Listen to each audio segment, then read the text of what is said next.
صاحب آپ لوگ ظاہر پہلے ریسیونگ اینڈ پر تھے، آپ تو بطور لائر آپ نے یہ سب چیزیں دیکھی ہیں اور کتنا مشکل ٹائم آپ کی جماعت کے لیے تھا. اب اگر یہ سب کچھ ہو رہا ہے، آپ کہہ رہے ہیں پرسن اسپیسیفک نہیں ہے، قانون پرسن اسپیسیفک ہونا بھی نہیں چاہیے. ایک طرف یہ قانون نیب کا بن رہا ہے، دوسری طرف جو نااہلی کی مدت ہے وہ تا حیات تھی، وہ اب 5 سال کر دی گئی ہے.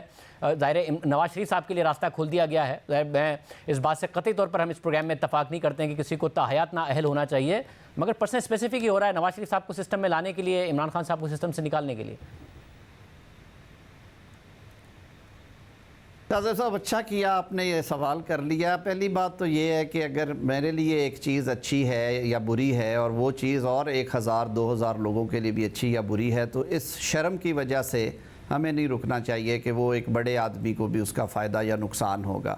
نواز شریف صاحب کے علاوہ بہت سارے لوگ ہیں، اور یہ فلور آف دا ہاؤس پہ جب یہ بل میں نے اس پہ کنسنٹ دی تھی، یہ بی اے پی کے دوستوں نے پیش کی تھی امینڈمنٹ، منظور کاکڑ صاحب نے اور ان لوگوں نے، تو میں نے یہ بالکل کہا تھا کہ یہ جو ایک تشریح ہے قانون کی، یہ درست معلوم نہیں ہوتی کہ تا حیات نااہل رہیں گے. اور وہ بھی آپ دیکھیں ان کمپیریزن آرٹیکل 62 میں اگر آپ قتل کی جرم میں عمر قید کاٹ کے جیل سے باہر نکلتے ہیں یا ریپ کیس میں آپ سزا پوری کر کے باہر آتے ہیں تو آپ 5 سال کے بعد اہل ہو جاتے ہیں، کیونکہ یہ عفو اور درگزر اور توبہ یہ تو ہمارے دین میں بھی ہے اور دنیا میں بھی ہے، یہ قوانین میں ہے دنیا بھر میں کہ ہر جرم کی کوئی ایک سزا کی مدت اور تعین ہوتا ہے نا، لائف لانگ نہیں آپ کر سکتے. میں قانون کی میرٹس کو نہیں چیلنج کر رہا ہوں، اور ظاہر ہے پہلے عمران خان صاحب کو وزیر اعظم بنانے کے لیے اور نواز شریف صاحب کو سسٹم سے نکالنے کے لیے ہی یہ سارا کا سارا کیا گیا تھا. تنخواہ نہ لینے پر جو کچھ کام ہوا اس چیز کو نہیں کوشچن کر رہا ہوں، مگر جو ٹائمنگ ہے جس طریقے سے، اور کیونکہ عدالت کہہ چکی ہے تا حیات نااہلی ہوتی ہے، یہ الگ بات ہے کہ موجودہ چیف جسٹس نے تا حیات نااہلی والا فیصلہ لکھا اور پھر موجودہ چیف جسٹس نے کہا کہ تا حیات نااہلی تو ایک ڈریکونین قانون ہے، یہ کیسے ہو سکتا ہے، یہ تو بڑا ظالمانہ ہوگا. یہ بھی بعد میں ان کے اپنے ریمارکس ہیں، مگر یہ کیسے یہ اسٹرائک ڈاؤن نہیں ہو جائے گا؟ کیونکہ آئینی ترمیم کے ذریعے ہی عدالت کا فیصلہ آپ اوور رول کر سکتے ہیں، یا پھر ایک بڑا بینچ بنے جو اس معاملے کو ریویو کرے. نہیں دیکھیے شاہ زیب صاحب، اس میں ایک تو آئین کے اندر گنجائش موجود ہے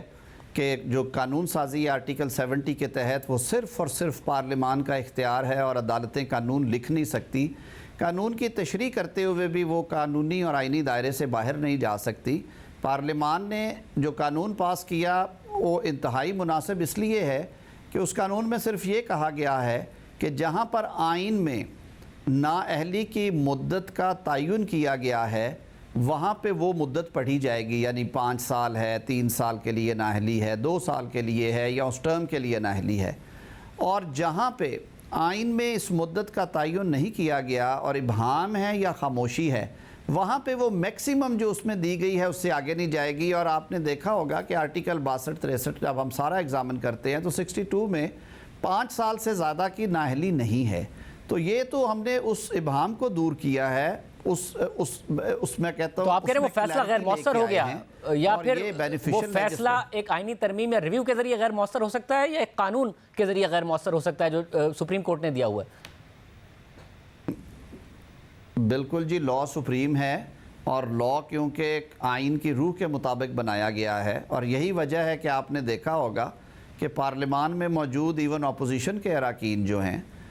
پاکستان تحریک انصاف کے جو سینیٹرز تھے، انہوں نے بھی یہ ساری بات سننے کے بعد اس کی اس طرح سے مخالفت نہیں کی، اور وہ ایک بد دلی سے بس انہوں نے کہا کہ وی سے نو، لیکن وہ بھی 2-4 لوگوں کی حد تک بات ہوئی ہوگی. اور شاید یہی وجہ ہے کہ آج تک یہ قانون چیلنج بھی نہیں ہوا، ورنہ وہ تو 48 گھنٹے ان کی ڈیڈ لائن ہے. 48 آور سے زیادہ وہ عدالت کو سپیس نہیں دیتے، وہ لے جاتے ہیں اپنی پٹیشن، اور لے جاتے بھی 184(3) میں ہیں.